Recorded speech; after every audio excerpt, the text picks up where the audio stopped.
ದೇವರು ರಾತ್ರಿ ಈ ಭೂಮಿ ನಾರ್ಮಲ್ ಆಗೇ ಇರುತ್ತೆ, ಬೆಳಗ್ಗೆ ಆಗ್ತಿದ್ದಂಗೆ ಚಿನ್ನದ ಭೂಮಿ ಆಗೋಗ್ತದೆ.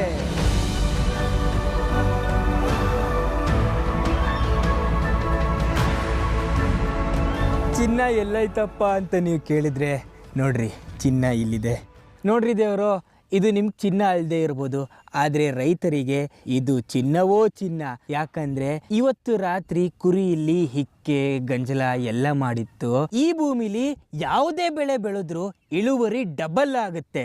ಫಾರ್ ಎಕ್ಸಾಂಪಲ್ಲು, ಈ ಜಮೀನಿನ ರೈತ 10 ಮೂಟೆ ಕೆಮಿಕಲ್ ಗೊಬ್ಬರ ಹಾಕಿ ಇಲ್ಲಿ ಬೆಳೆ ಬೆಳೆದ್ರೆ ಮುಂದಿನ ವರ್ಷ ಅಷ್ಟೇ ಬೆಳೆಗೆ ಅಷ್ಟೇ ಇಳುವರಿಗೆ 12 ಮೂಟೆ ಕೆಮಿಕಲ್ ಗೊಬ್ಬರ ಕೇಳುತ್ತೆ ಈ ಭೂಮಿ. ವರ್ಷದಿಂದ ವರ್ಷಕ್ಕೆ ಕೆಮಿಕಲ್ ಗೊಬ್ಬರ ಹಾಕ್ತಾ ಭೂಮಿಯ ಫಲವತ್ತತೆ ಕಮ್ಮಿ ಆಗಿಬಿಡುತ್ತೆ.